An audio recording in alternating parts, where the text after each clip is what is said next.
ألم نجعل الأرض مهادا والجبال أوتادا وخلقناكم أزواجا وجعلنا نومكم سباتا وجعلنا الليل لباسا وجعلنا النهار معاشا وبنينا فوقكم سبعا شدادا وجعلنا سراجا وهاجا وأنزلنا من المعصرات ماء سجاجا لنخرج به حبا ونباتا وجنات ألفافا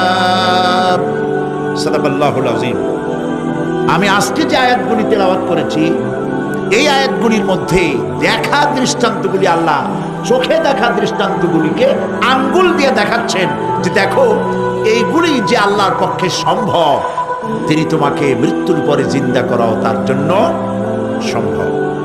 সেজন্য তিনি বলছেন ألم نجعل الأرض مهادا والجبال أوتادا। এটা কি সত্য কথা নয় যে আমি তোমাদের জন্য এই পৃথিবীকে একটি বিছানা হিসাবে বানিয়ে দিয়েছি,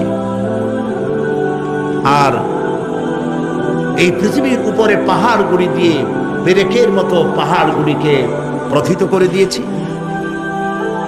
ওয়া খালাকনাকুম আজওয়াজা, এবং পৃথিবীর মানব বংশ অথবা যে কোনো প্রাণী এবং জন্তুর বংশ বৃদ্ধির জন্য তোমাদের স্ত্রী জাতীয় এবং পুরুষ জাতীয় জোড়ায় জোড়ায় সৃষ্টি করেছি। ওয়াজআলনা নাওমাকুম সুবাতা, আর তোমাদের জন্য তোমাদের ঘুমকে শান্তির বাহন করেছি। ওয়াজআলনাল লাইলা লিবাসা, আর রাতকে করেছি আবরণ অথবা আচ্ছাদন। ওয়াজআলনান নাহারা মাআশা, আর রুজি কামাবার জন্য দিনটাকে করেছে আলোকোজ্জ্বল। ওয়া বানাইনা ফাওকাকুম সাবআন শিদাদা, আর তোমাদের উপরে 7টি মজবুত আকাশ স্থাপন করেছি। ওয়া জাআলনা সিরাজান ওয়াহাজা, আর তাতে একটি অতি উত্তপ্ত অতি উজ্জ্বল একটি বাতি সৃষ্টি করেছি। ওয়া আনজালনা মিনাল মু'সিরাতি মাআন সাজ্জাজা, এবং উত্তর দেশ থেকে অবিশ্রান্ত অবিরাম ভাবে বৃষ্টি বর্ষণ করি। কেন? লিনুখরিজা বিহি হাব্বান ওয়া নাবাতা, যাতে করে শস্য, শাক, সবজি, উদ্ভিদ আর নিবিড় বাগান সৃষ্টি করতে পারি। এই ছিল তেলাওয়াতকৃত আয়াতের শাব্দিক তর্জমা। আসুন এবার ব্যাখ্যায় চলে যায়। আল্লাহ পাক বলছেন দেখো এই পৃথিবীটাকে, এই জমিনটাকে একটি বিছানা হিসাবে আমি বিছায় দিয়েছি, শান্তিময় আবাস ভূমিতে পরিণত করে দিয়েছি এই পৃথিবীটাকে। আল্লাহ পাক বলছেন আল্লাযী জাআলা লাকুমুল আরদা মাহদান ওয়া জাআলা লাকুম ফীহা সুবুলান লাআল্লাকুম তাহতাদুন, যিনি পৃথিবীকে তোমাদের জন্য দোলনা বানিয়ে দিয়েছেন আর সেখানে তোমাদের জন্য রাস্তা তৈরি করে দিয়েছেন যাতে তোমরা গন্তব্য খুঁজে পাও। সূরা নাবার মধ্যে আল্লাহ পাক পৃথিবীকে বলেছেন বিছানা, আর সূরা আয-যুখরুফের মধ্যে বলেছেন দোলনা। পৃথিবীটাকে আল্লাহ কি বললেন? দোলনা।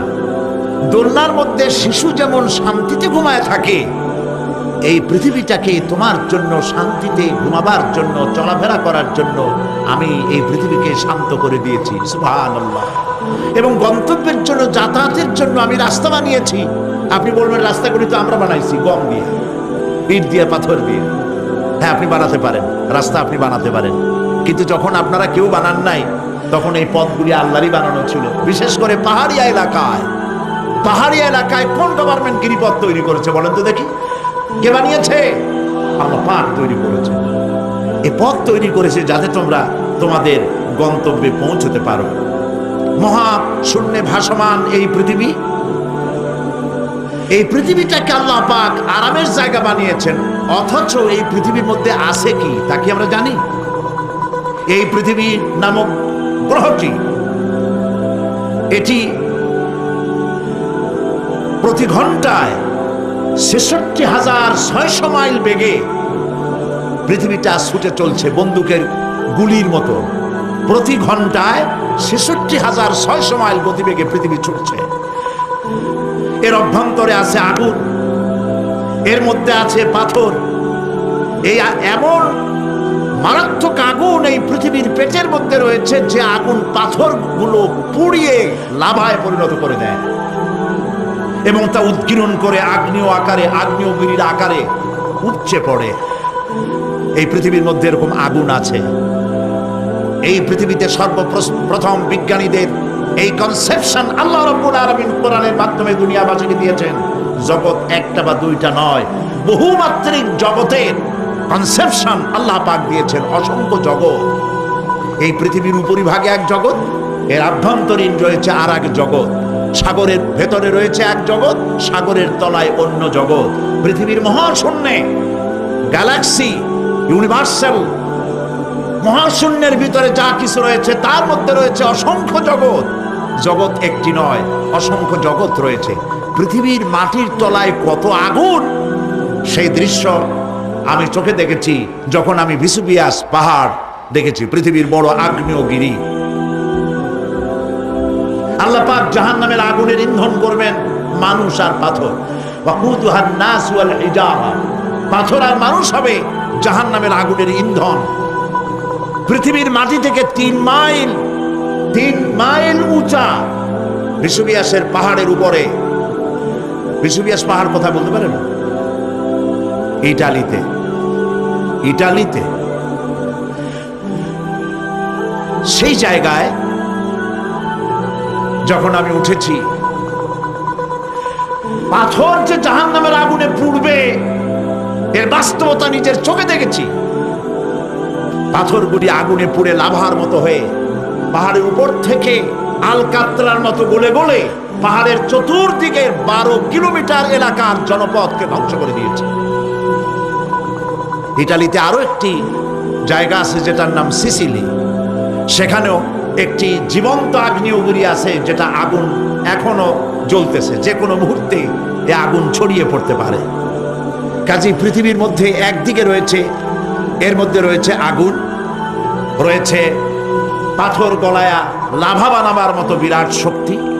সেই পৃথিবীটাকে আল্লাহ পাক এতটা শান্ত করে রেখেছেন, তোমরা যেন নিশ্চিন্তে এর কোলে দোলনার ভিতরে শিশু যেমন ঘুমায়, এই পৃথিবীটাকে তোমার জন্য দোলনা বানাই দিয়েছে।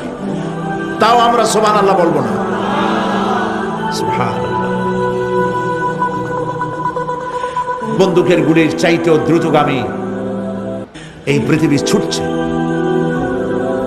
সেই পৃথিবীকে বিনা দ্বিধায় আমরা খুঁজছি, সেটাকে চিরে ফেলছি এবং তার পেট থেকে রিজিক হাসিল করছি। ঠিক কিনা বলুন? আল্লাহ রাব্বুল আলামিন সূরা আন-নামলের মধ্যে বলছেন, আম্মান জাআলাল আরদা ক্বারারান ওয়া জাআলা খিলালাহা আনহারান ওয়া জাআলা লাহা রাওয়াসিয়া ওয়া জাআলা বাইনাল বাহরাইনি হাজিজান। আর তিনি এই পৃথিবীর অবস্থান লাভের উপযোগী করে আল্লাহ পাক তোমার জন্য তৈরি করে দিয়েছেন এবং এর মধ্যে নদ নদী আল্লাহ পাক সৃষ্টি করে দিয়েছেন, পাহাড়গুলিকে গেড়ে দিয়েছেন, আর পানির মধ্যে 2টি ধারা আল্লাহ সৃষ্টি করেছেন। পানির মাঝখানে একটা অন্তরাল সৃষ্টি করেছেন। এটি একটা তো আবিষ্কার হয়েই গেছে, সেটি হলো প্রশান্ত মহাসাগরের ভেতরে 4000 কিলোমিটার লম্বা, 2500 কিলোমিটার চওড়া প্রশান্ত মহাসাগরের ভিতরে একটি বিশাল এলাকা পাওয়া গেছে, যেটার পানি অত্যন্ত সুমিষ্ট সুমধুর, আর এর বাইরের পানিগুলি অত্যন্ত লবণাক্ত। সূরা আর রহমানের মধ্যে আল্লাহ পাক বলেছেন, মারাজাল বাহরাইনি يلتقيان بينهما برزخ لا يبغيان فبأي آلاء ربكما تكذبان দুটি সমান্তরালে পানি প্রবাহিত হয়ে যাচ্ছে, দুটি ধারা। লোনা পানি মিষ্টি পানিকে লোনা বানাতে পারে না, মিষ্টি পানি লোনা পানিকে মিষ্টি বানাইতে পারে না, মাঝখানে কোনো পার্টিশন নাই। সুবহানাল্লাহ। আমার দেশের পদ্মা, গঙ্গা, যমুনা, মেঘনা এর মিষ্টি পানিগুলি ভাটি এলাকার বঙ্গোপসাগরের নোনা পানির মধ্যে ছুটে যায়, আবার জোয়ারের টানে বঙ্গোপসাগরের মুখ তিতা হয়ে যায়, এমন নোনা পানি মিষ্টি দরিয়ার মধ্যে এসে ঢুকে যায়। কিন্তু বঙ্গোপসাগরের নোনা পানি মিষ্টি পানিকে নোনা বানাতে পারে না, আবার নোনা পানিগুলি মিষ্টি এলাকায় গিয়ে মিষ্টিরেও খারাপ বানাইতে পারে না। আল্লাহ রাব্বুল আলামিন বলেন, এগুলি আমার আইন। মানে কার আইন? আফাগায়রা দীনিল্লাহি ইয়াবগুন ওয়ালাহু আসলামা মান ফিস সামাওয়াতি ওয়াল আরদি তাওআন ওয়া কারহা। আকাশে আর জমিনে যা কিছু আছে সব আনুগত্যের মস্তককে আমার সামনে অবলম্বিত করে দিয়েছে। সুতরাং এর আমার আইন মানে চাঁদ, সূর্য, গ্রহ, নক্ষত্র আইন মানে কার? চিল্লায় বলুন। আল্লাহ পাক এই পৃথিবীকে সুন্দর করে সাজিয়ে দিয়েছেন, আবার এর মধ্যে তিনি মাঝে মধ্যে এই পৃথিবী একটু ভূমিকম্পন হয়, কিন্তু তা কোথাও কোথাও একসাথে না। একসাথে যদি সারা পৃথিবীতে ভূমিকম্প হইতো, সৃষ্টি জগতের অস্তিত্ব বিলুপ্ত হয়ে যেত। কথা বুঝতে পেরেছেন? এই জন্য আল্লাহ পাক বলেন, ইন্না ফি খালকিস সামাওয়াতি ওয়াল আরদি ওয়া ইখতিলাফিল লাইলি ওয়ান নাহার লাআয়াতিন লিউলিল আলবাব। নিশ্চয়ই আকাশ এবং জমিনের সৃষ্টির ব্যাপারে আর রাত আর দিনের পরিবর্তনের ব্যাপারে যারা জ্ঞানবান তাদের জন্য রয়েছে আল্লাহ পাকের নিদর্শন। এই ঘূর্ণায়মান পৃথিবী নিয়মিত ঘুরছে, সূর্যের কাছে চলে যাচ্ছে, আবার দূরে সরে আসতেছে। আর এই ঘূর্ণায়মান আসে বলে, সূর্যের কাছে যায় আর আসে বলে এক এলাকায় রাত হয় আর এক এলাকায় দিন হয়।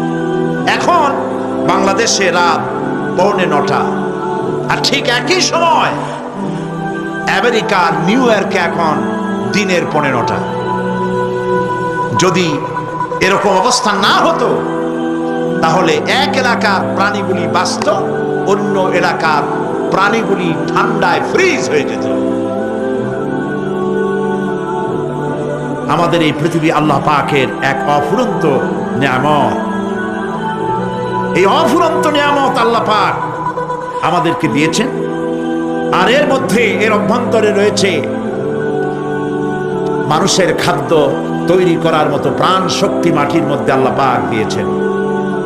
পৃথিবীটা এটি সূর্যকে আর চন্দ্রকে আল্লাহ পাক একটা নির্ধারিত মেজারমেন্ট করে রেখেছেন, একটা ঠিক সঠিক জায়গায় রেখেছেন। বিজ্ঞানীরা বলেছেন, সূর্যর যে ডিগ্রিতে এখন আছে, ওর থেকে কয়েক ডিগ্রি যদি নিচে নেমে আসতো, গোটা পৃথিবী জ্বলে পুড়ে ভস্ম হয়ে যেত। আবার সূর্যটা যেখানে আছে, ওখান থেকে আরো কয়েক ডিগ্রি যদি উপরে উঠে যেত, তাহলে গোটা পৃথিবী ফ্রিজ হয়ে যেত, প্রাণী জগতের অস্তিত্ব শেষ হয়ে যেত। চাঁদ সম্পর্কে বলা হয়েছে, চাঁদ যত ডিগ্রিতে আল্লাহ পাক স্থাপন করে রেখেছেন, ওর থেকে কয়েক ডিগ্রি উপরে যদি উঠে যেত, গোটা পৃথিবী মরুভূমি হয়ে যেত। আর যদি কিছু নেমে আসতো, গোটা পৃথিবীতে জলোচ্ছ্বাস হয়ে পানিতে পৃথিবী ডুবে শেষ হয়ে যেত। তাও সুবহানাল্লাহ বলবো না? এ সমস্ত কুদরত কার? আল্লাহ পাক। আল্লাহ রাব্বুল আলামিন এরপরে বলছেন ওয়াল জিবালা আওতাদা, মাটিকে বানালাম বিছানা, আর এই বিছানাকে এটা যেন তোমাকে নিয়ে নড়াচড়া করতে না পারে সেই জন্য আমি পাহাড়গুলি পেরেকের মতো গেড়ে দিলাম। এখানে আছে যে পাহাড়কে পৃথিবীর মধ্যে পেরেকের মতো গেড়ে দিছি। কেন দিছি সেটি এসছে অন্য আয়াতে।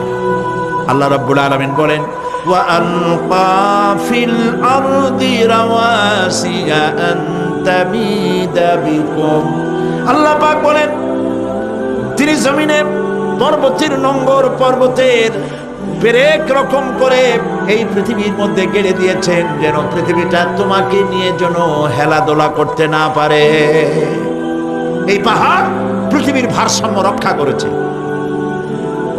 পাহাড়গুলি আজকে মানুষেরা কাটা শুরু করেছে ইন্ডাস্ট্রি বানাবার জন্য, বাড়িঘর বানাবার জন্য। পাহাড় যারা কাটছেন আত্মঘাতী কাজ করতেছেন। প্রকৃতির ভারসাম্য, এনভায়রনমেন্ট নষ্ট তো আমরাই করতেছি, ঠিক কিনা বলেন? কারা নষ্ট করতেছে? আমরা নিজেরাই করতেছি, আত্মঘাতী কাজ করছি। এই পৃথিবীতে কত পাহাড় দরকার, কত গাছ দরকার, কত পানি দরকার, সে কথা কে বলতে পারবেন? বলেন সবাই। আল্লাহ পাকের যা কিছু তিনি সৃষ্টি করেছেন সেগুলির উপরে হস্তক্ষেপ করা, কিছু কিছু জিনিসের উপরে হস্তক্ষেপ করা মারাত্মক আত্মঘাতী। পাহাড়গুলি দিয়ে এই সুউচ্চ পাহাড় শুধু খিল বানায় রাখছেন আল্লাহ, পেরেক বানায় রাখছেন, শুধু তাই নয়, এই পাহাড়ের উপরে পানি জমে থাকে বরফ হইয়া। আমরা যখন প্লেনে যখন যাই, ঢাকা এবং চিটাগং যে ফ্লাইটগুলি আসা যাওয়া করে এগুলি 9,000, 10,000, 11,000 ফিট দিয়ে উচ্চতায় উড়ে আসে। কিন্তু আমরা যখন ইন্টারন্যাশনাল ফ্লাইটে উড়ি তখন সেগুলি চলে 35 থেকে 40,000 ফিট পর্যন্ত উচ্চতায় উড়ে যায়। পৃথিবী যে কত সুন্দর তা প্লেনে উঠলে বোঝা যায়। আর বাংলাদেশ যে কত সুন্দর মনোরম তা দেশের উপর থেকে প্লেনে উঠতে গেলে দৃশ্য দেখে, নয়ন অবিরাম দৃশ্য দেখে সেজদায় মাথা নত হয়ে আসে। সুবহানাল্লাহ, সুবহানাল্লাহ। আমার দেশ যে কত ভালো, আলহামদুলিল্লাহ বলেন। পৃথিবীর যে কোনো দেশের তুলনায় আমার দেশ অনেক অনেক অনেক ভালো, আলহামদুলিল্লাহ বলেন। এর কাছে হাত দিলে খাবার পাওয়া যায়, পানিতে হাত দিলে খাবার পাওয়া যায়, জমিনে হাত দিলে খাবার পাওয়া যায়, যেখানে হাত দেবেন সেখানে খাবার। আমাদের তো আসলে খাদ্যের অভাব না। আমাদের কি খাদ্যের অভাব আসলে? না, আসলে খাদ্যের অভাব না। আমাদের সব আছে, বিশাল বনজ সম্পদ আছে। কাপ্তাই, রাঙ্গামাটি, বান্দরবন যে দেখেন বনজ সম্পদ কাহাকে বলে। খুলনার ফরেস্ট এরিয়া যে দেখেন বনজ সম্পদ কারে বলে। রয়েছে বনজ সম্পদ, রয়েছে খনিজ সম্পদ, রয়েছে পশু সম্পদ, রয়েছে মৎস্য সম্পদ, রয়েছে পানি সম্পদ, সর্বোপরি রয়েছে মানব সম্পদ। সব আছে। তাহলে মরি কেন? মরি সৎ লোকের অভাবে। আল্লাহ রাব্বুল আলামিন এই পৃথিবীতে মানুষগুলিকে সুন্দর করে সৃষ্টি করে তার খাওয়া, চলা ফেরা, ওঠা বসা সব কিছুকে একটি নিয়মতান্ত্রিক পদ্ধতিতে পরিচালিত করেছেন। এটা বুঝতে পরে কল্যাণ, না বুঝলে অকল্যাণ। আসল বক্তব্য ছিল কি? পাহাড়। প্লেনে ওড়ার সময় দেখেছি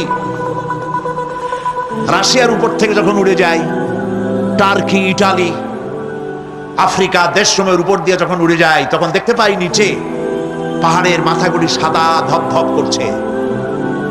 প্রথমে তো বুঝি নাই যেগুলি কি, পরে জিজ্ঞেস করে জেনেছি। যখন প্রথম বিদেশে গেছি তখন বুঝি নাই, তারপরে বুঝতে পারলাম এ হলো আল্লাহ পাকের সেই কথা যে পাহাড়ের উপরে আমি পানি জমায় রাখি। এই জমাকৃত পানি সূর্যের চাপে গলাইয়া পাহাড় থেকে পাদদেশে নামাইয়া ফসল উৎপাদিত করি যেখানে বৃষ্টি সম্ভব নয়। মানে বৃষ্টি যেখানে যাওয়ার প্রয়োজন নাই, সম্ভব নয় তা না, আল্লাহর কাছে অসম্ভব বলে কিছু নাই। কিন্তু কোথাও আল্লাহ পাক বৃষ্টি দিয়ে দেন, কোথাও সাগরের পানি, কোথাও খালের পানি, কোথাও নদীর পানি, কোথাও পাহাড়ের পানি দিয়ে এভাবে ব্যবস্থা করে দেন। এনভায়রনমেন্ট এগুলি নষ্ট করে ফেলছে। একটা দেশ আছে যার নাম, একটা মহাদেশ যার নাম অ্যান্টার্কটিকা। এই অ্যান্টার্কটিকা মহাদেশে কোনো মানুষ নাই, আছে শুধু পেঙ্গুইন। কি আছে কম তো? পেঙ্গুইন। শুধু বরফ আর বরফ। এগুলি জমা করে রাখার মধ্যে রয়েছে আল্লাহ পাকের বিশেষ কুদরত, যা আল্লাহ পাক মানুষের জন্য তৈরি করে রেখেছেন। মানুষ বুঝতে পারে না। এনভায়রনমেন্ট নষ্ট করে ফেলার পরে এই বরফগুলি গড়ে যাচ্ছে, নষ্ট হয়ে যাচ্ছে। এরপরে আল্লাহ পাক বলছেন ওয়া খালাকনাকুম আজওয়াজা, আর এই পৃথিবীর বংশধারাকে, সৃষ্টি ধারাকে ঠিক রাখার জন্য আমি তোমাদেরকে জোড়ায় জোড়ায় সৃষ্টি করেছি। সুবহানাল্লাহ। প্রত্যেকটি প্রাণীর ভিতরে স্ত্রী জাতীয় পুরুষ জাতীয় আছে কিনা বলেন? এমন একটা নামকরণ যেখানে শুধু পুরুষ নারী নাই, স্ত্রী জাতীয় নাই, আছে নাকি? নাই। বংশধারা বৃদ্ধি করার জন্য প্রত্যেকটি প্রাণী আল্লাহ পাক বলছেন জোড়ায় জোড়ায় বানাইছি, তোমাদেরকেও আমি জোড়ায় জোড়ায় বানিয়েছি। আর কি করেছি? আল্লাহ পাক বলছেন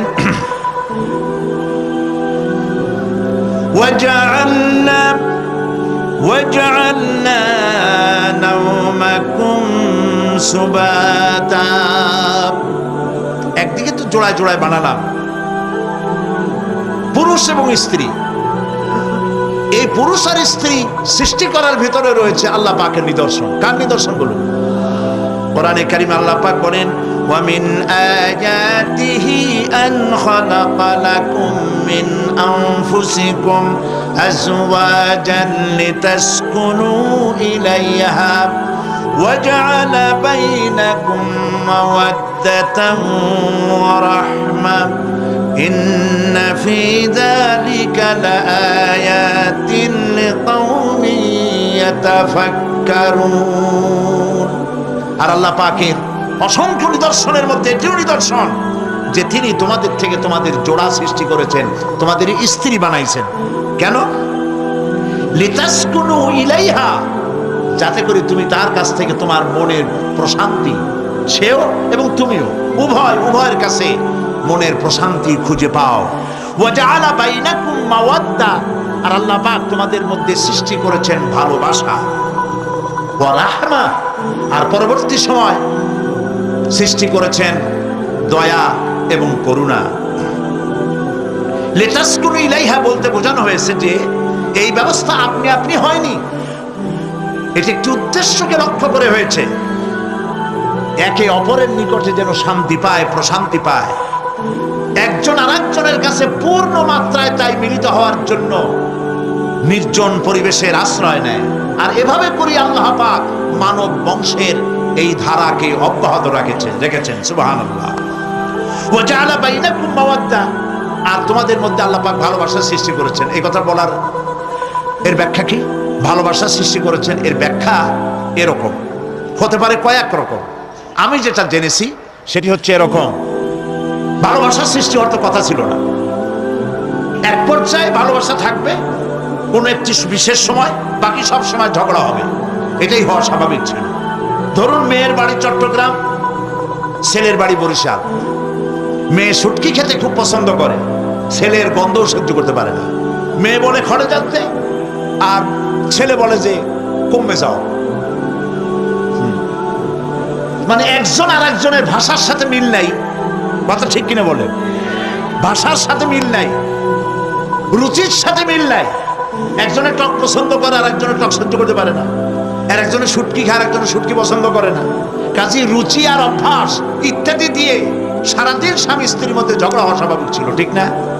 আল্লাহ পাক বলেন সেখানে আমি এই স্বামী স্ত্রী যখন হয়ে যায় তখন দুজনের মধ্যে আমি ভালোবাসার সৃষ্টি করে দেই। আর সে ভালোবাসা এমন পর্যায়ে চলে যায়, স্ত্রী তার স্বামীর জন্য জীবন দিতে চায়, স্বামী তার স্ত্রীর জন্য জীবনের সবকিছু উজাড় করে দিতে চায়। ওয়া জাআলা বাইনাকুম মাওয়াদ্দা, এরপরে সৃষ্টি করি রাহমা। ওই ভালোবাসা ছিল যৌবন কেন্দ্রিক, বিশেষ এক উদ্দেশ্যকে সামনে রেখে।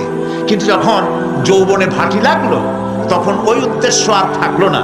তখন আল্লাহ পাক বলেন এই সময় তো দুজনের মধ্যে রাগারাগি, খেসাখেসি ইত্যাদি হয়, স্বাভাবিক ছিল, কিন্তু তা হইল না। আমি রহমত দিলাম, করুণা দিলাম। এখন বুড়ারে ছাড়ে বাঁচে না, আর বুড়াও বুড়িরই ছাড়া বাঁচে না। তাও আমরা সুবহানাল্লাহ কব না? প্রিয় ভাই সব, আমি বুঝতে পারছি আপনারা বলেন ঠিকই, তবে শুনতে শুনতে মোহমুগ্ধ হয়ে বলার সময় পান না। আলহামদুলিল্লাহ, বলি আলহামদুলিল্লাহ। তো আল্লাহ রাব্বুল আলামিন পরস্পরের মধ্যেই ভালোবাসা সৃষ্টি করলেন। এটি আল্লাহ পাকের আয়াত। এটা আল্লাহ পাকের কি বলুন? আয়াত মানে কি? নিদর্শন। এরপরে রাব্বুল আলামিন বলেন ওয়াজআলনা নাওমাকুম সুবাতা, আর আমি তোমাদের জন্য ঘুমকে করেছি শান্তির বাহন। মানুষের অঙ্গ প্রত্যঙ্গ প্রত্যেকটির কাজ ভিন্ন, প্রকৃতিও ভিন্ন। চোখ দেখে, কান শোনে, জিহ্বার স্বাদ গ্রহণ করে, নাক শোনে, নাক শোখে, মস্তিষ্ক চিন্তা ভাবনা করে। এ হলো প্রকৃতি। আর প্রত্যেকটি অঙ্গ প্রত্যঙ্গের রুচি আলাদা, কর্তব্যের মধ্যে বিরাট বৈষম্য। যেমন চোখ রঙিন এবং সুন্দর জিনিস দেখতে ভালোবাসে, ঠিক কিনা? বলেন ঠিক কিনা? একটা খারাপ জিনিসের দিক চোখ পড়লেই মানুষ তাড়াতাড়ি চোখ ফিরায় নেয়, ঠিক না? চোখ সুন্দর এবং রঙিন জিনিস দেখতে ভালোবাসে। কান সুমধুর সুর শুনতে ভালোবাসে, উৎসাহ বোধ করে। আর হাত নরম এবং মসৃণ জিনিসে স্পর্শ করতে উৎসাহ বোধ করে। নাক আতরের গন্ধ শুঁকতে ভালো লাগে। আর মন নতুন নতুন রঙিন ভাবনা ভাবতে চেষ্টা করে। বাড়ি বানাবো, বিল্ডিং বানাবো, ইন্ডাস্ট্রি করব, ছেলে বিয়ে দেবো, মেয়ে বিয়ে দেবো অমুক জায়গায় বিরাট লোকের কাছে। ভাবতে ভাবতে ভাবের সাগরে হারিয়ে যায়। আর ভাবনার ভিতরে খেয়ালে যদি কেউ পোলাও পাকায়, বাস্তবে তা হোক আর না হোক, খেয়ালে মনে মনে যদি কেউ পোলাও পাকায়, তাহলে ঘিয়ের দাম যাই হোক না কেন তাতে কিছু আসে যায় না, ঠিক কিনা? মানুষ রঙিন রঙিন ভাবনা ভাবতে খুব মজা পায়। তাহলে আমি কি বুঝাইতে চাইলাম? চোখের কাজ, নাকের কাজ, মুখের কাজ, কানের কাজ, মনের কাজ, প্রত্যেকটি অঙ্গ প্রত্যঙ্গের ভিন্ন ভিন্ন কাজ আছে, ভিন্ন ভিন্ন রুচি আছে। কিন্তু একটি ব্যাপারে হাত, পা, চোখ, নাক, মস্তিষ্ক সব এক ব্যাপারে তারা ঐক্যমত পোষণ করেছে। এ ব্যাপারে কোনো ইখতিলাফ তাদের মধ্যে নাই, সেটা হলো ঘুম। সেটার নাম কি? ঘুম। ঘুমাইতে চায়, হাতের শরীরের সমস্ত অঙ্গ প্রত্যঙ্গ ঘুমের কোলে নিবেদিত হয়ে যেতে চায়। ঘুম না আসলে হাত আর চলে না, মাথায় আর ভাবতে ইচ্ছা করে না, পাও আর চলতে চায় না, হার্টবিট বেড়ে যায়। আর ঘুমালে পরে সব শান্ত হয়ে যায়। সুবহানাল্লাহ কব না? আল্লাহ রাব্বুল আলামিন বলেন এই নিদ্রাকে, এই ঘুমকে আমি তোমাদের জন্য শান্তির বাহন বানিয়ে দিয়েছি। আলাম ইয়ারাউ আন্না জাআলনাল লাইলা লিয়াসকুনু ফীহি ওয়ান নাহারা মুবসিরান ইন্না ফী যালিকা লাআয়াতিন লিকাওমিন ইউমিনুন। তারা কি আল্লাহ পাকের এই কুদরতের কথা চিন্তা করে না? যে আমি রাতের আধার দিয়ে ধরনীর বুক ছেয়ে দেই, দিনের উজ্জ্বলতা, কোলাহল, গাড়ির আওয়াজ, ভ্যাঁ ভোঁ আওয়াজ হচ্ছে, কলকারখানার আওয়াজ হচ্ছে, সূর্যের বিরাট তাপ, ঘুম আসে না। সারাদিন কাজ করার পর শরীরের আরাম দেওয়ার জন্যে রাতের একটি কালো চাদর পৃথিবীর উপরে আমি বিছায় দেই।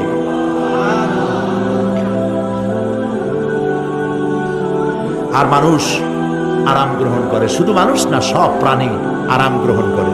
সুবহানাল্লাহ।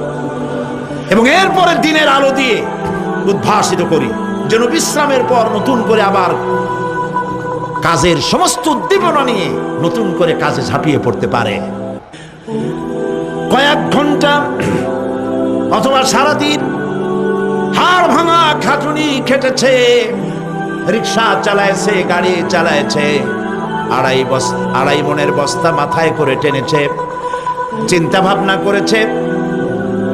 এরপরে যখন এই লোকটি কয়েক ঘন্টা মাত্র নিদ্রা গেল, আরাম পেল, মস্তিষ্ক হালকা হয়ে গেল, হার্টবিট কমে গেল, হাতের পায়ের কর্মোদ্দীপনা বেড়ে গেল, নতুন করে আবার কাজ করার জন্য সুযোগ এসে গেল। দুনিয়ার মানুষকে কর্মক্ষম রাখার জন্য আল্লাহ পাক ঘুমকে বানিয়েছেন নিয়ামত। সুবহানাল্লাহ। ওয়া মিন আয়াতিহি মানামুকুম বিল-লাইলি ওয়ান-নাহারি ওয়াবতিগাউ মিন ফাদলিহি। আল্লাহ পাক বলেন তোমাদের রাত আর দিনের বেলায় নিদ্রা যাওয়া, এবং এটাই হচ্ছে তার অনুগ্রহ। রাত আর দিনের নিদ্রা যাওয়ার পরে আমার অনুগ্রহ অর্থাৎ রিজেক তালাশ করার জন্য শরীরের ভিতরে, মনের ভিতরে, হাত পায়ের মধ্যে কর্মের উদ্দীপনা আমি তোমাদের দিয়ে দেই। মহাবিজ্ঞানী আল্লাহ রাব্বুল আলামিনের এই বিশাল কুদরত এবং দয়া, যে মানুষকে তিনি ক্লান্তি দূর করার জন্য তিনি ঘুম দিয়েছেন, আলহামদুলিল্লাহ বলি। অনেক মানুষ আছে ঘুমাইতে পারে না, ঘুমাবার জন্য ফেনার গান খায়, ঘুমাবার জন্য ভ্যালিয়াম খায়, সিডাক্সিন খায়, রিল্যাক্সিন খায়, কত অ্যাক্সিন, অক্সিজেন, কত কিছু খায়, তারপরেও ঘুম আসে না। এই ঘুম যার আসে না, বিরাট নিয়ামত থেকে বঞ্চিত। ঘুম একটি নিয়ামত, আলহামদুলিল্লাহ বলি, আলহামদুলিল্লাহ বলি।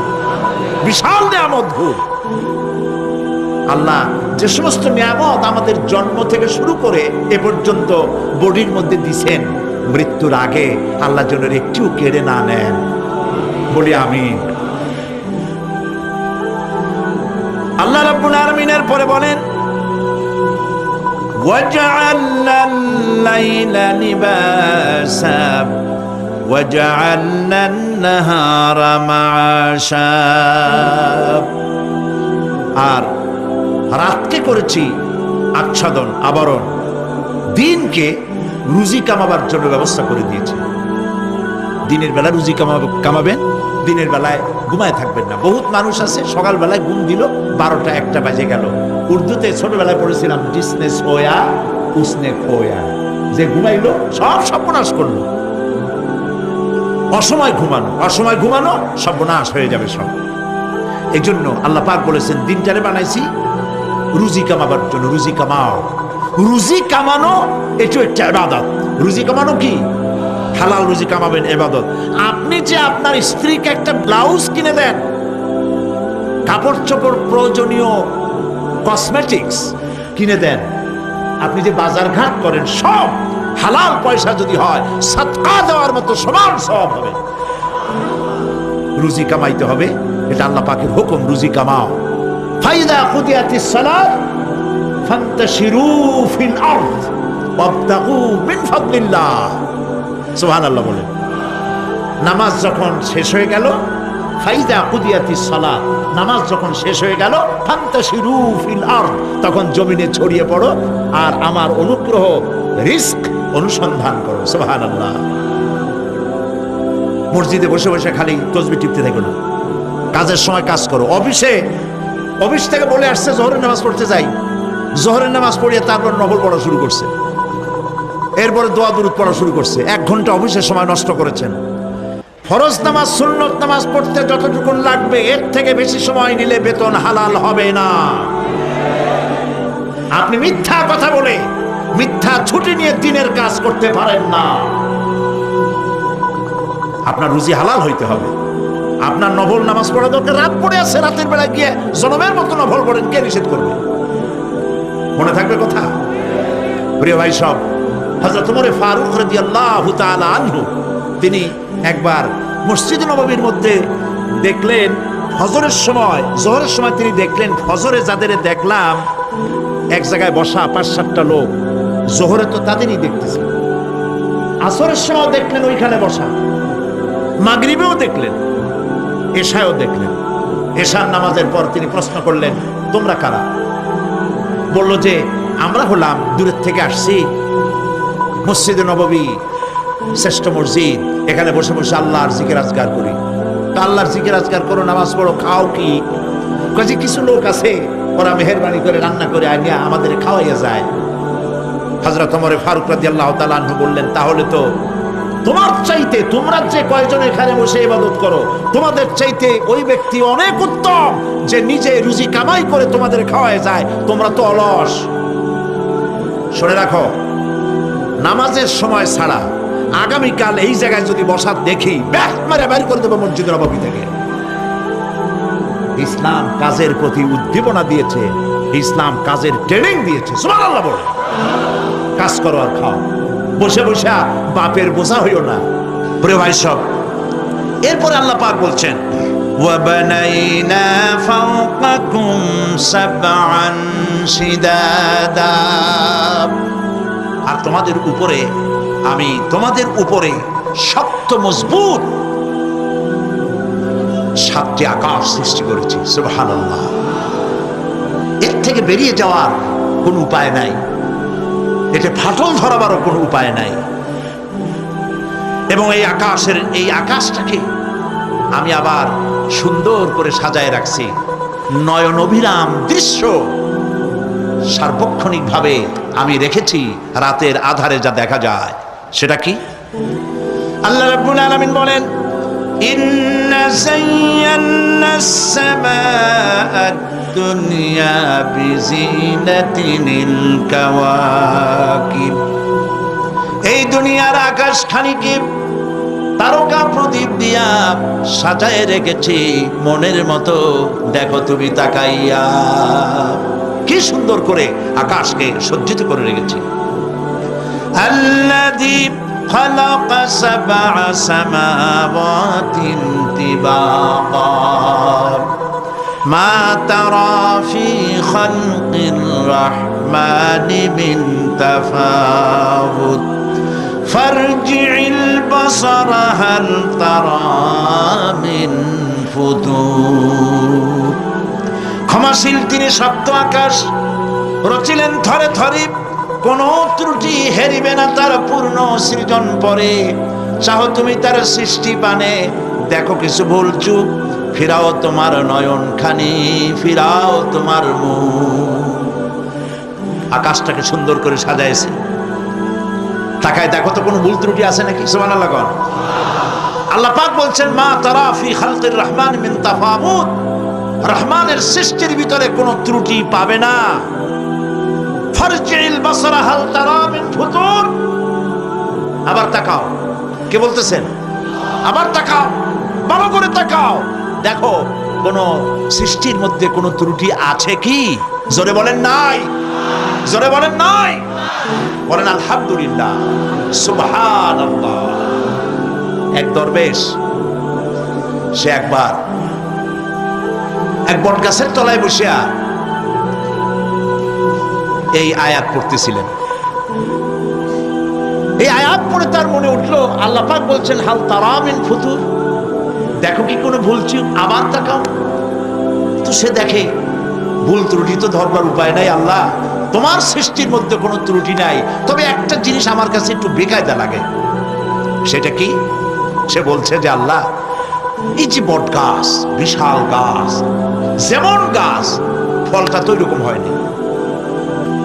তাল গাছটা যেমন ফলটাও ওইরকম, নারকেল গাছটা যেমন ওইরকম, বেল গাছটা যেমন ফলটা ওইরকম, সালটাটা যেমন ফলটা ওইরকম, ঠিক না? কিন্তু এত বড় বট গাছ, ফল একেবারে একটু একটু। দরবার সাহেব শীত হয়ে শুয়ে শুয়ে এগুলি চিন্তা করতেছিলেন।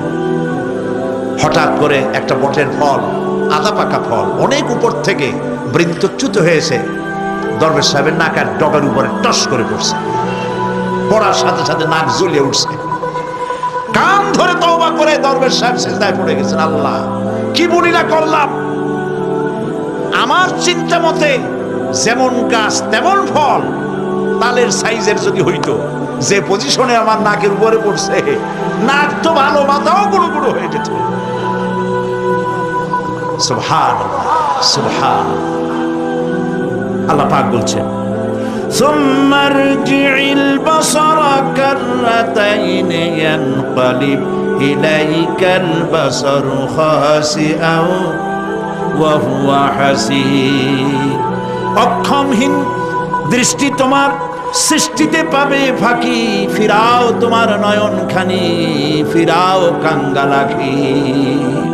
আমার সৃষ্টি নৈপুণ্যতার দিকে যতবার তাকাও না কেন, আমার সৃষ্টির ভিতরে কোনো ত্রুটি তুমি দেখতে পাবে না। এই জন্য নবীজি বলেছেন, আল্লাহ রাব্বুল আলামিনের সৃষ্টির কলা কুশলতার প্রতি কেউ যদি একবার গবেষণা করে, একটা ঘন্টাও যদি কেউ চিন্তা করে, কয় ঘন্টা? 1 ঘন্টা আল্লাহর সৃষ্টি নৈপুণ্যতা সম্পর্কে একটি ঘন্টা যদি কেউ চিন্তা করে, গবেষণা করে, নবীজি বলেছেন ওই বান্দার আমল নামায় আল্লাহ পাক 60 বছরের নফল ইবাদতের সওয়াব লিখে দিবে। চিন্তা করো, গবেষণা করে, শ্রদ্ধায় মাথা নত হয়ে আসবে, আপনাতেই সেজদা করবে। সুবহানাল্লাহ। এরপরে আল্লাহ পাক বলেন ওয়াজআলনা সিরাজান ওয়াহাজা, আর আমি তোমাদের উপরে আকাশ সৃষ্টি করেছি, আর ওর মধ্যে আমি সৃষ্টি করেছি মহাশূন্যে এক অতি উত্তপ্ত, অতি উজ্জ্বল এক বাতি সৃষ্টি করেছি। সিরাজ শব্দের অর্থ হলো সূর্য, ওয়াহাজ এ শব্দের অর্থ হচ্ছে একই সাথে অতি উত্তপ্ত, অতি উজ্জ্বল। সূর্যের ব্যাস হচ্ছে এই পৃথিবীর চাইতে, সূর্যের ব্যাস হচ্ছে পৃথিবীর চাইতে 109 গুণ, এবং এর আয়তন পৃথিবীর চাইতে 13 লক্ষ গুণ বড়। আর দূরত্ব হচ্ছে পৃথিবীর মাটি থেকে 9 কোটি 30 লক্ষ মাইল ব্যবধানে এই সূর্যকে আল্লাহ পাক স্থাপন করেছেন। এই সূর্যের মধ্যে যেমন রয়েছে তাপ, আবার তেমন রয়েছে আল্ট্রা ভায়োলেট রে। সূর্যের মধ্যে অনেক কিছু আছে, এখনো বিজ্ঞানীরা তা আবিষ্কার করতে পারে নাই। এর মধ্যে কল্যাণধর্মী জিনিসও আছে এবং অকল্যাণ জাতীয় কিছু জিনিস আছে। সেটা কি কারণে, সেটা আল্লাহ ভালো জানেন, আমরা জানি না। আমরা মনে করি অকল্যাণ, আল্লাহ জানেন ওর মধ্যে কি কল্যাণ আছে।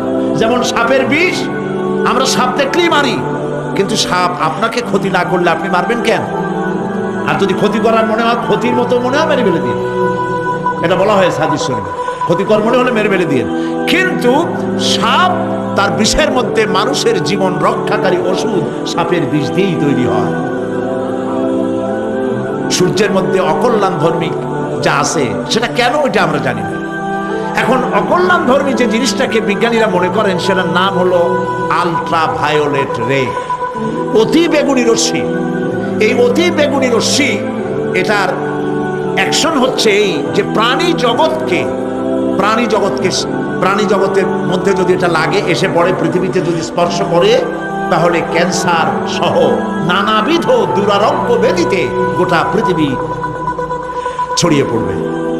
ওই আল্ট্রা ভায়োলেট রে যাতে পৃথিবীর মাটি স্পর্শ করতে না পারে, সেজন্য আল্লাহ রাব্বুল আলামিন ওজোন স্তর তৈরি করেছেন। OZONE, ওজোন স্তর তৈরি করা আছে যাতে করে ওই রেটা পাস করতে না পারে। সেই রেতে বিজ্ঞানীরা লক্ষ্য করেছে, রেতে ফাটল ধরেছে। সূর্য কত দূরে? 9 কোটি 30 লক্ষ মাইল দূরে। মানুষেরা, বিজ্ঞানীরা টের পেয়েছে যে ওজোন স্তরে ফাটল ধরেছে। সুবহানাল্লাহ। আল্লাহ পাক বলছেন ওমা উতিতুম মিনাল ইলমি ইল্লা কালিলা, তোমাদেরকে খুব সামান্যতম জ্ঞান আমি দান করেছি।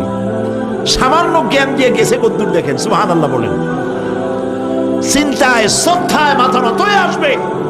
এগুলি যদি হয় সাধারণ জ্ঞান, ছোট্ট জ্ঞান, সামান্যতম জ্ঞান, তাহলে আমার আল্লাহ সুবহানাহু ওয়া তাআলার জ্ঞান কত অসীম, কত অনন্ত, কত চিরন্তন। সুবহানাল্লাহ।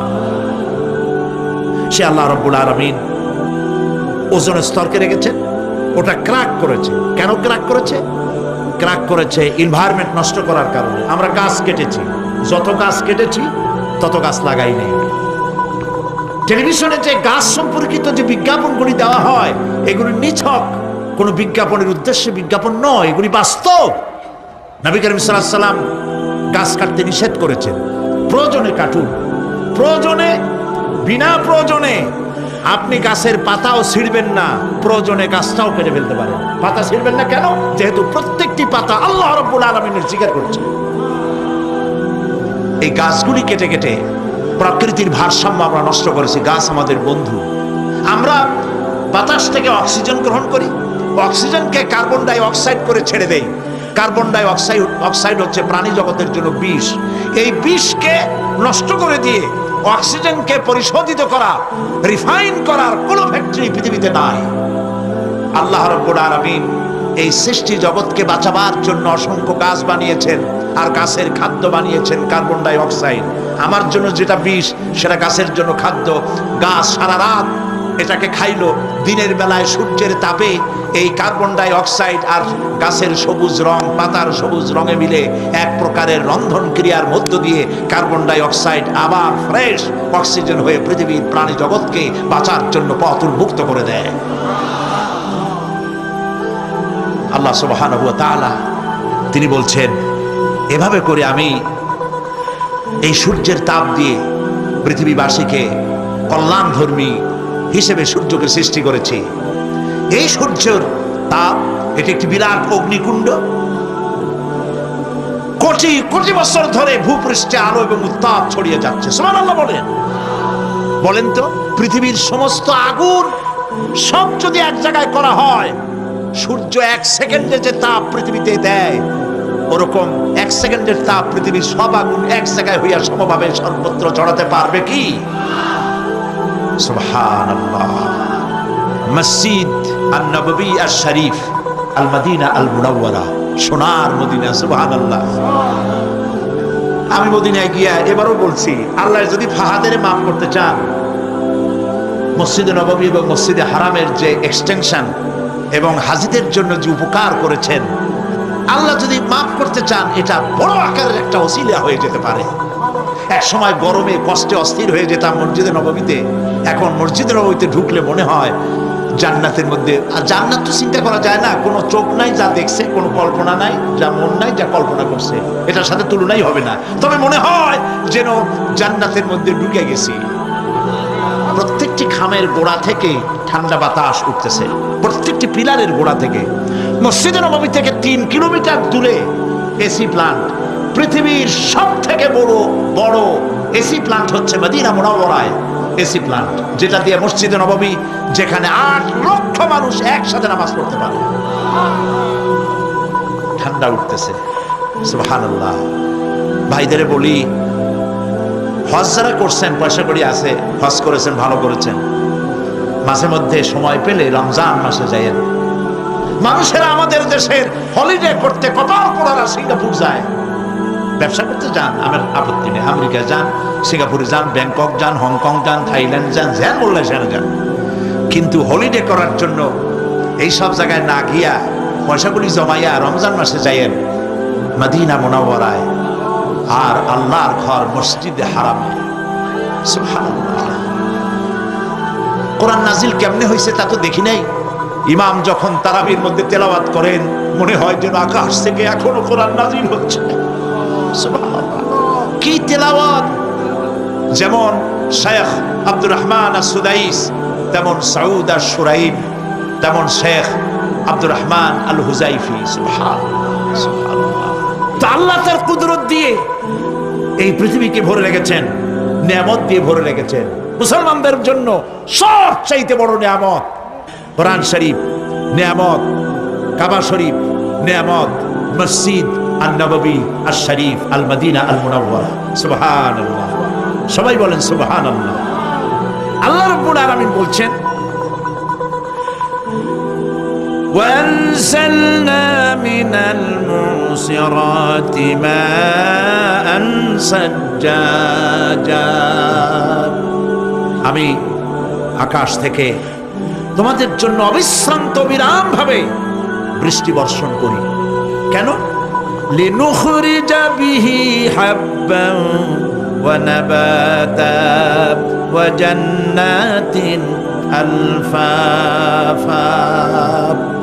আকাশ থেকে বৃষ্টি বর্ষণ করি যাতে করে শাক সবজি, শস্য দানা, খাদ্য এই জমিন তোমাদেরকে উৎপাদিত করে দেয়। আলহামদুলিল্লাহ। সেই জন্য আল্লাহ পাক বলছেন, দেখো আকাশ থেকে যে পানিটা নাজিল করলাম, বৃষ্টি দিলাম, এই বৃষ্টির পানি আনলাম কই থেকে? সমুদ্র থেকে। সমুদ্রের পানি মিষ্টি না নোনা? জবাব দেন না। আকাশ থেকে যখন পড়ে তখন এটা কি মিষ্টি, নোনা না মিষ্টি? আল্লাহ রাব্বুল আলামিন বলেন, আফারাইতুমুল মাআল্লাযী তাশরাবুন আনতুম আনজালতুমুহু মিনাল মুজনি আম নাহনুল মুনজিলুন। তোমরা যে পানি পান করো, এই পানি আকাশ থেকে কে নাজিল করে? তোমরা করো না আমি আল্লাহ করি? কে করে বলেন? আল্লাহ পাক বলছেন লাউ নাশাউ জাআলনাহু উজাজান ফালাউলা তাশকুরুন। ইচ্ছে করলে এই পানিগুলি কি লবণাক্ত আকারে নাজিল করতে পারতাম, আমি মিষ্টি করে নাজিল করে দিলাম। কেন বান্দা আমার শুকর আদায় করো না? নুন অবস্থায় যদি নাজিল হতো সমস্ত ফসল তোমাদের ধ্বংস হয়ে যেত। এখন আপনি বলতে পারেন যে আল্লাহ পাক, আল্লাহ তাআলা তিনি আকাশ থেকে পানি না দিলে আমাদের অসুবিধা কি? মানুষ তো নানান রকম চিন্তা করে, পানি না দিলে তো কি অসুবিধা?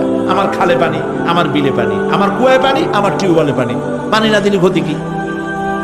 আল্লাহ পাক কোরআনে কারীমের মধ্যে বলেছেন কুল আরাআইতুম ইন আসবাহা মাউকুম গাওরান ফামান ইয়াতিকুম বিমাইন মাইন।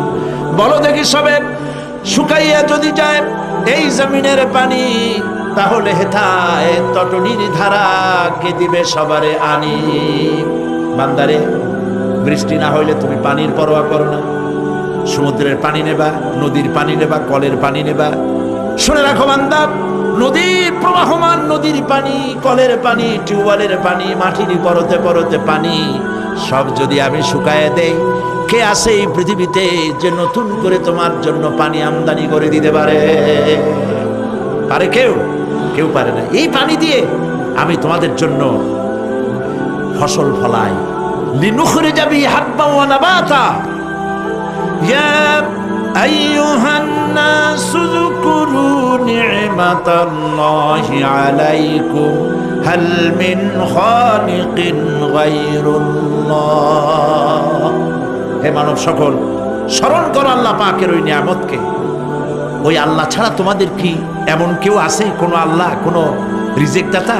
ইয়ারযুকুকুম মিনাস সামাই ওয়াল আরদ, যিনি আকাশ এবং জমিন থেকে তোমাদেরকে রিজিক দিতে পারেন।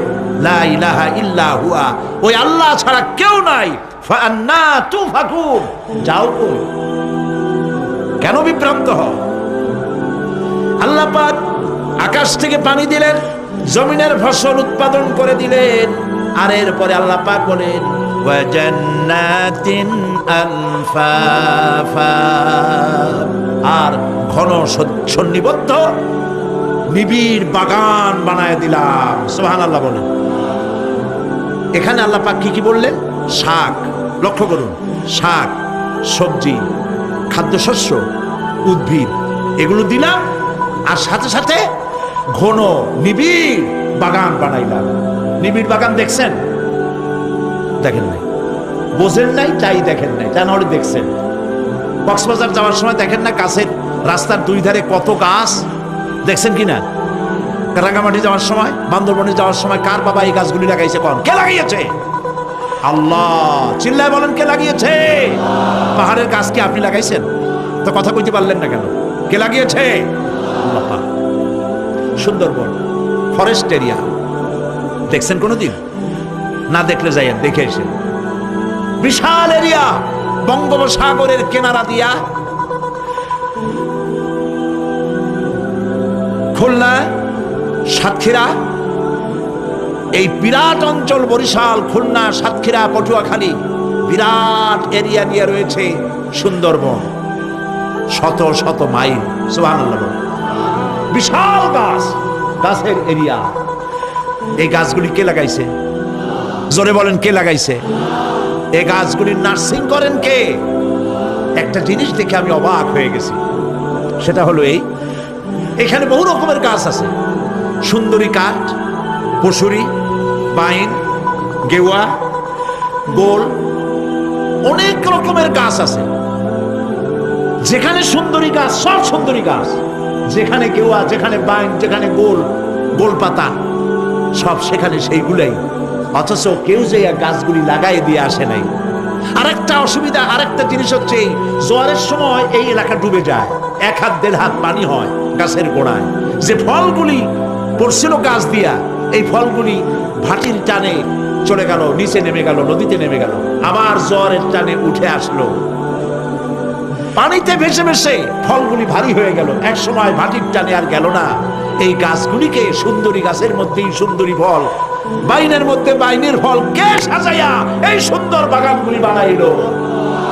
চিল্লায় বলো। জান্নাতিন আলফাফা, ঘন নিবিড় সন্নিবদ্ধ বাগান আমি সৃষ্টি করেছি। সুবহানাল্লাহ বলো।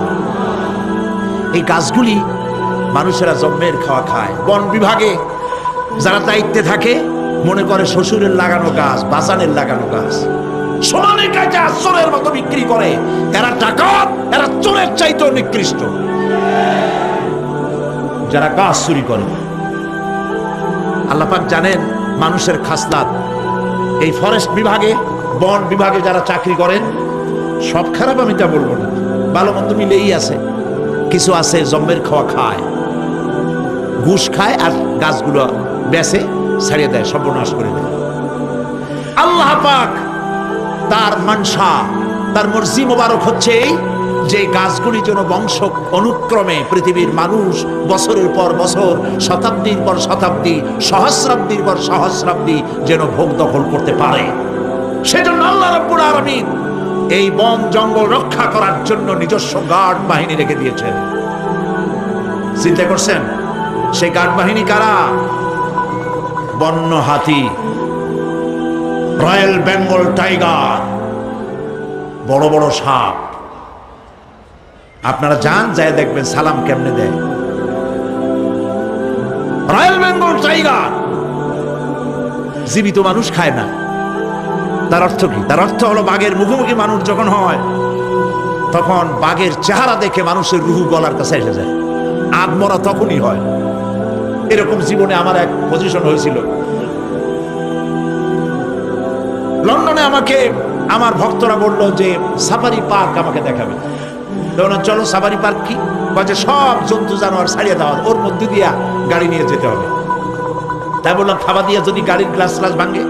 তা বললো যে ওখানে পুলিশ আছে, লোকজন আছে, হর্ন জোরে বাজাইতে হবে, নিয়ম আছে, তাহলে তারা আসবে এবং বন্দুকের মধ্যে রাবারের গুলি আছে, বিষ মাখানো, ওইটা মেরে দেবে। তারপরে জন্তুটা পড়ে যাবে, তার ঘুম আসবে, তখন বেঁচে যাবে। আমি দেখার লোভ সামলাইতে পারলাম না, আর ভয় তো ঘামে গেলাম। আল্লাহ ভরসা করে গেলাম। বিশাল এরিয়া, আল্লাহ যে কত দেখাইছে গোলামের, সুবহানাল্লাহ। সারা জীবন সেজদায় পড়েও কুলাইতে পারবো না, কত আল্লাহ দেখাইছে, সুবহানাল্লাহ। গেট দিয়ে ঢুকলাম, লোহার বিশাল গেট, বাঘ সিংহ সব ছাড়িয়ে দেওয়া জঙ্গলের মধ্যে। তা আমরা গেছিলাম একটা ভালো সময়, সকালবেলা। সেখানে সব গোস্ত, বড় বড় গোস্ত, এগুলো খাইতে দিছে। প্রাণীরা সব গোস্ত খাওয়ায় ব্যস্ত। সেখানে মানুষগুলা, আমরা কাফের বলি আর যাই বলি, তাদের নৈতিকতা আছে। আমার দেশের বাঘগুলারে তাদের জন্য বরাদ্দ হচ্ছে গোস্ত, কিন্তু চার পায়া জন্তুরে হাড্ডি খাওয়াইয়া দু পায়া পশুগুলিতে গোস্তগুলো খাইয়ে ফেলে। জানোয়ার পশুর চাইতে নিকৃষ্ট, ঠিক কিনা বলেন? পশুর খাদ্য নিজে খায়। যাই দেখেন আমাদের দেশের চিড়িয়াখানাগুলির অবস্থা, বাঘ শুকায় গেছে, হরিণ শুকায় গেছে, সিংহ শুকায় গেছে। তার তো শুকাবার কথা না। ওরে কে খাওয়ায় জঙ্গলে? কে খাওয়ায়? আল্লাহ পাক খাওয়ান, সুবহানাল্লাহ। এত বড় বড় গোস্তের টুকরা এক একটা বাঘে পেয়েছে। বাঘ একটারে নিয়ে গাছে উঠছে, আর একটা টানাটানি করতেছে, আর আমরা গাড়ি নিয়ে আসতে যাচ্ছি। এক বাঘ তার ওই গোস্ত ফালায় থুয়ে আমাদের দিকে আগায় আসতেছে। আমি বললাম আল্লাহ, যা ভয় করতেছিলাম আমি তখন, ওই যে বলেছি যে মরা মানুষ বাঘে খায় না, বাঘ দেখলেই কলজে উড়ে যায়। আমার হার্ট বিট এত বাড়ছে, আর আল্লাহ আল্লাহ করতেছি, দোয়া তুমি শেষ হয়ে গেছে পড়তে পড়তে। বাঘটা একেবারে গাড়ির কাছাকাছি আসছে, ইন্না লিল্লাহ পড়তে পড়তে সরে গেলাম। আল্লাহর মেহেরবানি, বাঘটাও কি মনে করলো এই যে ছোট্ট আল্লাহর ছোট্ট গোলাম, আরে খাইয়া কি হবে, বোকা ছাড়িয়ে দিল আমার ওই মনে করে।